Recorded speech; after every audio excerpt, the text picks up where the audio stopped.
Okay, here we go. This is part 3, game theory lecture, where we will learn a little bit more about best responses, notation, and identifying Nash equilibrium when there is not a dominant strategy, as there was in the prisoner's dilemma game that we already did in part 2. So let's start over here with the upstream downstream example. The sort of toy setting I have in my mind with this is an upstream firm that sells to the downstream firm that then sells the product, right? And the potential to upgrade their inventory tracking systems, right? So they could stick with the old inventory system, or they can upgrade to the new inventory system, right? And if they both stick with the old inventory system, they have lower profits. We could think of that as $2 million in profits and $1 million in profits to make it make a little more sense. And we'll suppose that the upgrade costs $2 million to change all of their systems and everything, and that for the downstream firm, right, that receives from the upstream firm and then sells, if they upgrade and the upstream firm does not upgrade, then not only do they have to pay for the upgrade, but they now have a mismatch in inventory systems with the firm that's providing them their inputs. And so they have significant losses in their profits and go down to negative 1 million. Whereas for the upstream firm, if they upgrade, the new system is more efficient and they don't really have to deal with the mismatch when they send the product downstream. And so they just lose, they pay the 2 million for the upgrade, but they gain 1 million back in greater efficiency, right? And the real socially efficient outcome, right, that these firms would like to get to is this full upgrade, both firms using the new inventory system, right? Which is the obvious outcome that looking at these payoffs we would think is where they would want to get to.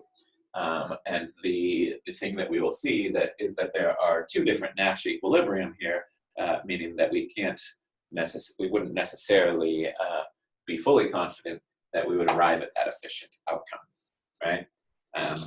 An example of this, right, this type of setting where there is a more efficient outcome that exists and firms just can't really get there, or society as a whole just can't really get there, would be QWERTY keyboards, right, that were designed to slow down typers because typewriters would get jammed up. So there is a better format for laying out the letters on your keyboard where you would be able to type more efficiently.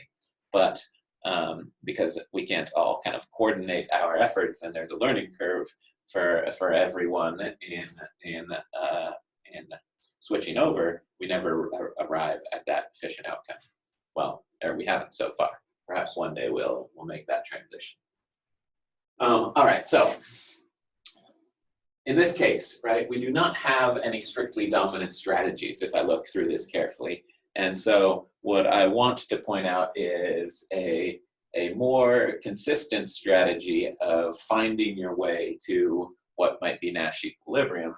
Not more consistent, but one that will always work if there are any Nash equilibrium in discrete choice games like this, and that is a little bit more methodical to identify potential Nash equilibria. So what we want to look at is best responses. So for that downstream firm, suppose that the upstream firm stays with the old system. What is the best response for the downstream firm, right? If the upstream firm is sticking with the old system, then I look at the payoffs available to me as the downstream firm, and I see that the 2 million in profits is the best that I can do, So that is my best response, is to stick with the old system. And I could note this as the best response for the downstream firm to old system for the upstream firm is old system for the downstream firm, right? And then what I also need to know is what is the best response for my downstream firm if the upstream firm chooses the new system, right? So now I look over here. Suppose that the upstream firm is choosing the new inventory system. Now the best payoff that I can get as the downstream firm, right, is 5. So my best response is N, right? Note that by just identifying each of the best responses, I can tell that there is not a dominant strategy for that downstream firm, because the best response changes depending on the best response, depending on which strategy the opponent chooses, right? And similarly, I can think of best responses for the upstream firm to either strategy of the downstream firm. So if the downstream firm sticks with old inventory, what is the best strategy for the upstream firm? They're choosing between 0 or 1 million in payoffs. So OU, right? Their best response is also to choose the old inventory system.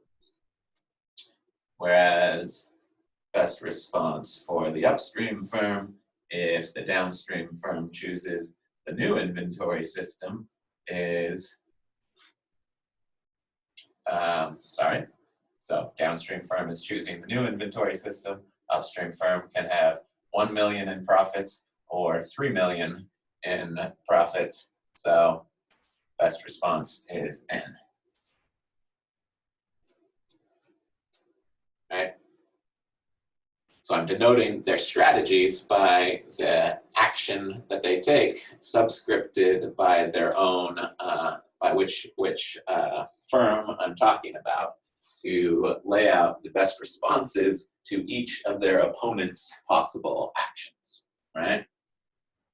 And visually in the matrix, I can now identify Nash equilibrium because I've checked out all of the possible best responses for both players by just seeing any cell, any outcome in which both players are playing their best response. So what we have found, right, is 2 Nash equilibria. There are multiple Nash equilibria in this game, right? Because even though, right, if you give me as either one of these firms the choice between these 2 Nash equilibria, obviously I'm going to say this is the one that we want to choose. If we are here, there is no way for me to get us there, right? Given the setup of the game, the only thing I get to choose is whether or not to upgrade. And given that the upstream firm still has the old inventory system, I have no reason to upgrade my system, right? And similarly, given that I'm still using the old system, the upstream firm has no reason of their own accord to upgrade their system. Therefore, this is a Nash equilibrium just as much as that is a Nash equilibrium. All right, so we take away dominant strategies for every player. We can still identify Nash equilibrium, but there's a potential to have multiple Nash equilibrium, in which case we don't have, based just on this strategic framework, we don't have a clear prediction on which one we should end up at, right? You might, in this case, because both firms do benefit from moving to this Nash equilibrium, we might think that that they would find some way to get there. and I would propose that it would be easy to do so if this were actually a sequential game, which we'll talk about a little later, the possibility of sequential interactions where if this happens every year, then obviously responsible managers of these companies would communicate with one another and make sure that they end up transitioning at some point to the new inventory system.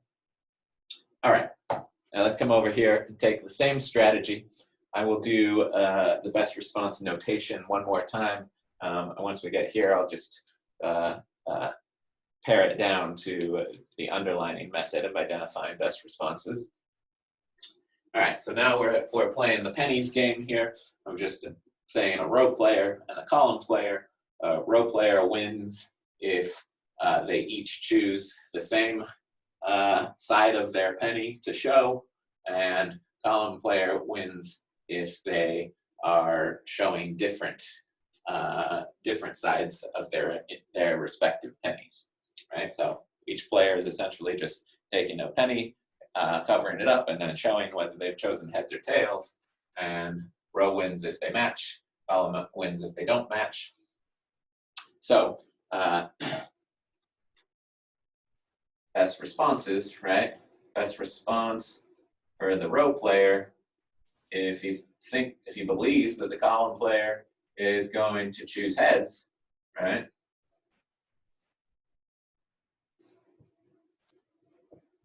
Is heads.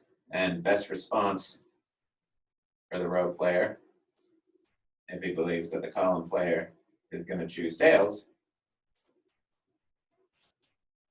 is tails, right? Obviously, because column player always wins if the choices match. So, and we can see that visually because if, say, column player is choosing heads, row player is choosing between heads and tails, and heads is where they get the winnings. And if column player is choosing tails, right, best response is to also choose tails, where row player gets the winnings. Maybe looking at this now and hopefully already be able to see ahead to whether or not there's going to be a Nash equilibrium, where it might be. Best response for the column player. Oops. If the row player chooses heads,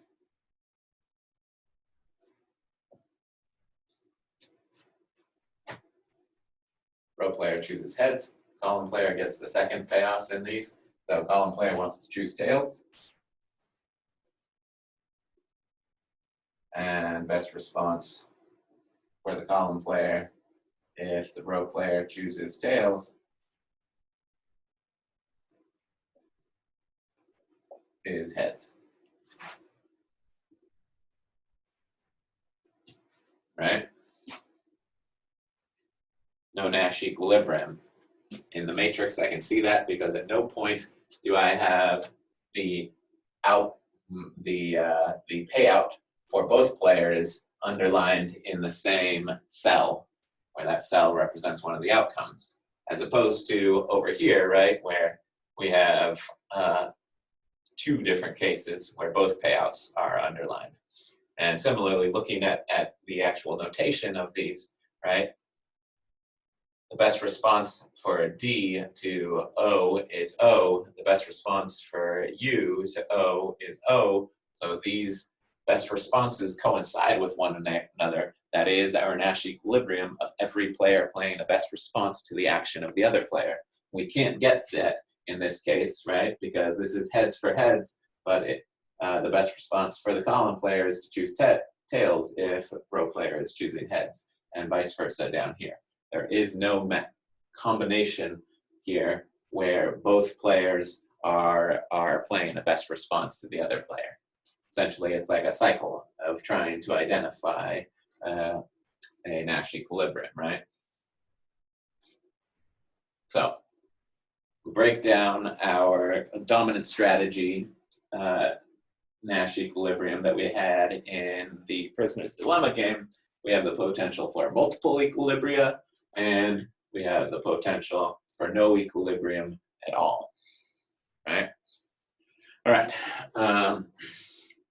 Our third setup here is date night, which I'm saying we've got Joan and Raven going on a date. They're choosing between the ballet and the opera, where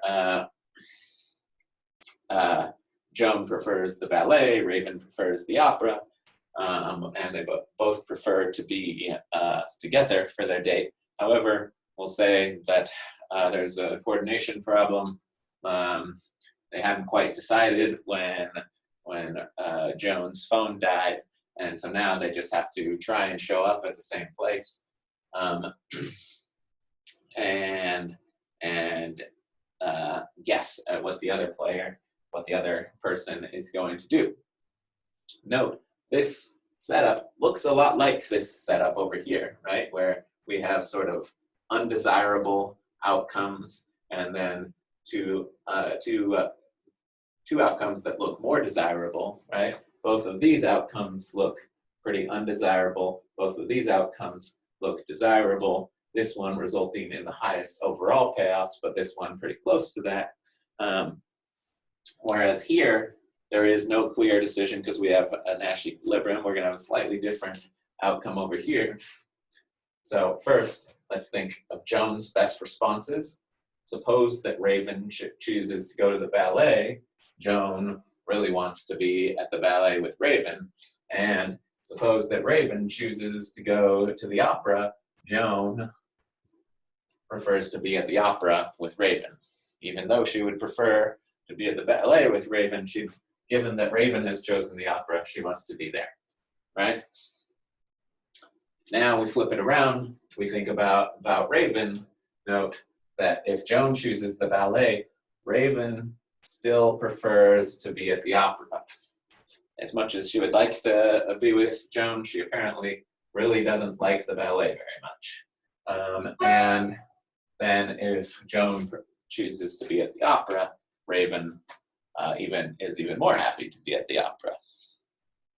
So this case, right, is going to, again, have a clear Nash equilibrium chosen because Raven does have that strictly dominant strategy, right? Regardless of Joan's choices, Raven always wants to go to the opera, whereas